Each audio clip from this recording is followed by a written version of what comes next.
Ahora les vamos a dar una pequeña explicación de nuestro mapa conceptual, que es el espacio de laboratorio, el capítulo 5 del libro Química, la ciencia impura.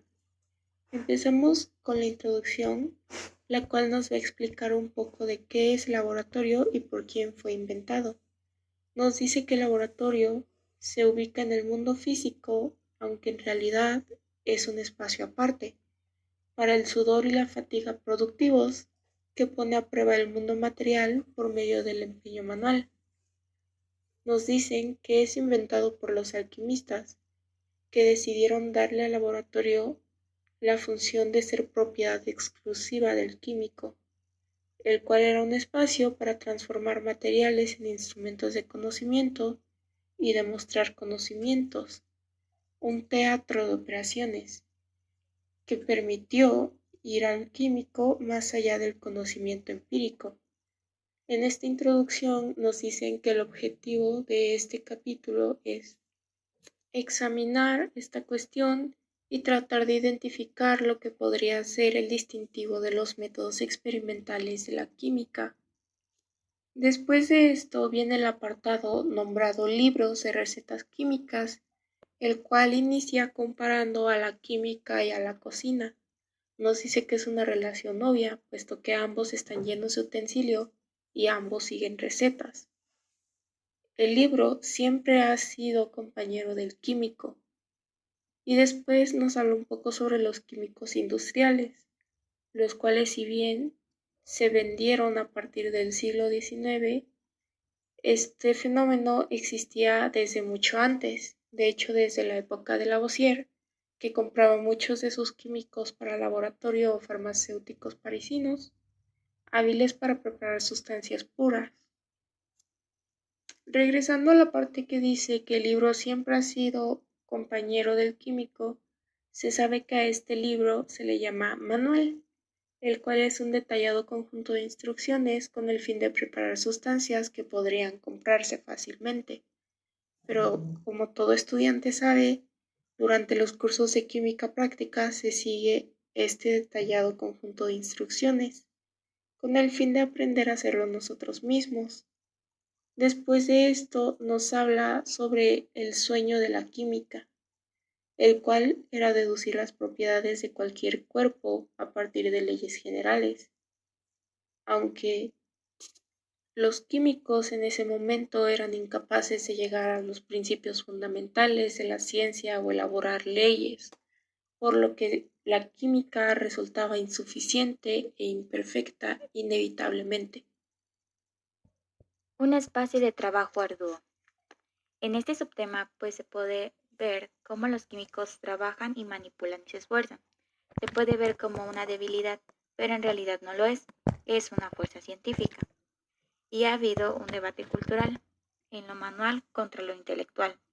Y esto pues digamos ha afectado a la imagen del químico, porque se ve como lleva una vida condenada a trabajo manual sucio. Sin embargo, Gabriel Bennell defiende los derechos de los químicos y dice de que a su manera cultivan su estilo epistemológico. Y esto hace llegar a una conclusión de que la química es una ciencia sensorial como racional. Conocer de un vistazo. Esta es una metáfora visual y Bennell destacó la combinación de varios sentidos.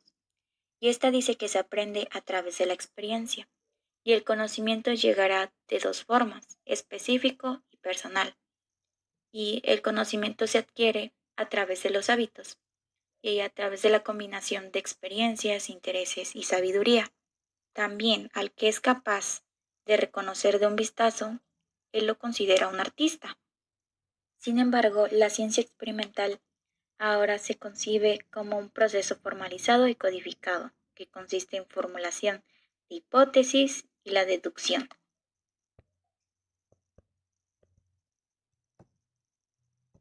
Un espacio purificado. Gabriel Francois Bennell exigía un trato con respeto a la ocupación digna que los químicos tenían ante los ojos de los burgueses. Por consecuencia, a partir de la segunda mitad del siglo XVIII, Los químicos empezaron a ganar respeto gracias a su capacidad de determinar el contenido de algunas sales minerales. Para esto requerían instrumentos de alta calidad para el trabajo analítico y tener unas mediciones confiables. En este apartado, la purificación está dividida en dos sentidos. Los boticanos, expertos en el arte de la purificación de extractos de plantas y preparación de minerales.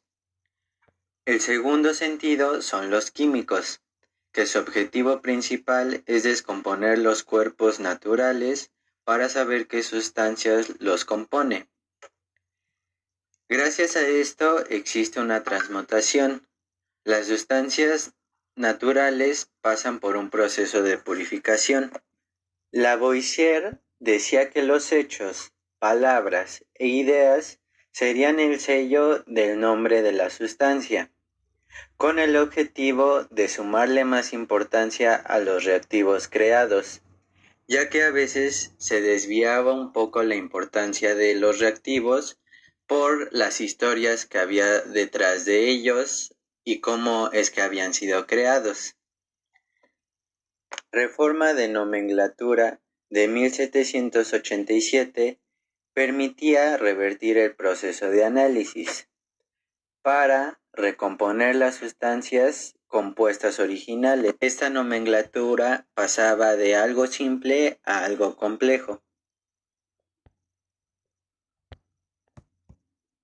El siguiente apartado del capítulo 4 es un espacio social. El filósofo del siglo XX, Gaston Bachelard, destacaba la dimensión social de la ciencia implícita en el uso de los instrumentos.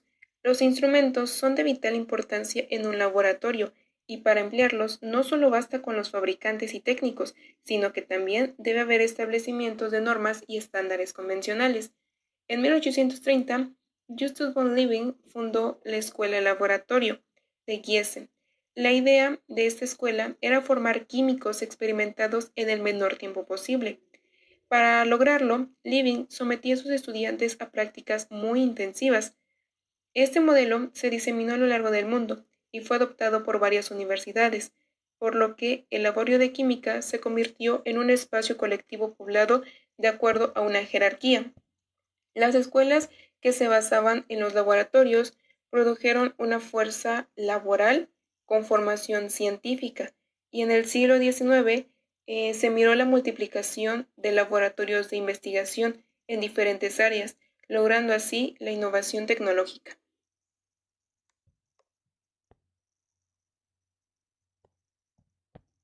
Finalmente tenemos el último apartado del capítulo 4, donde aborda el espacio instrumental. Como se ha mencionado anteriormente, los laboratorios cuentan con un mobiliario, que son los instrumentos, los cuales nos permiten llevar a cabo experimentos e investigaciones. Anteriormente, los químicos determinaban la composición de una sustancia desconocida por medio de sus reacciones, teniendo un número de reactivos conocido y siguiendo con los procedimientos comunes. Ahora continuaremos con Liebig, quien fue pionero en los análisis del ámbito orgánico, y su Caldíapparat, que proporcionaba una forma muy fácil de determinar el contenido de hidrógeno y carbono en cualquier compuesto orgánico, y gracias a ello fue una de las principales atracciones al laboratorio de Gießen. La multiplicación de los instrumentos analíticos dio pauta a que la química analítica se convirtiera en una especialidad por derecho propio, ya que al haber gran variedad de instrumentos, se lograba llevar a cabo experimentos donde se comprobaba la purificación de sustancias, entre otras cosas. Actualmente, los laboratorios de química generalmente se encuentran bien equipados, con los instrumentos necesarios para llevar a cabo experimentos y también cuentan con lectores digitales que refieren los resultados de los análisis. Dentro de los instrumentos encontramos medidores de pH, aparatos de resonancia magnética, etc. David Parr describió la profunda transmisión que ocurrió en los años 1950 y 1970 como la segunda revolución química. Dicho cambio alteró de manera significativa los análisis que se llevaban a cabo. Por ejemplo, en lugar de usar reacciones químicas para determinar la composición de las sustancias, ahora se utilizan instrumentos que realizan el análisis de muestras aún más pequeñas. Algo interesante del último subtema del capítulo es que menciona que los instrumentos analíticos fueron creados en los laboratorios de física. Sin embargo, los químicos se encargaron de adaptarlos según sus necesidades de investigación. Al principio, tomó algún tiempo aceptar dichos instrumentos y aceptar que estos eran más rápidos y confiables al arrojar resultados. Pero con el transcurso del tiempo se terminó aceptando y comenzaron a relacionarlo cada vez más con la tecnología, llegando a ser considerada como una ciencia cara. El análisis que se obtenía gracias a los instrumentos ha cambiado a la cultura química, porque ahora el análisis ya no solo es cuestión de división y subdivisión literal del material original como lo había propuesto Lavoisier, sino que ahora se trata de detectar las propiedades de la sustancia. Finalmente, los laboratorios e instrumentos principalmente han evolucionado para que los experimentos se logren llevar a cabo. Sin embargo, el laboratorio es y seguirá siendo un espacio privilegiado para elaborar conocimiento.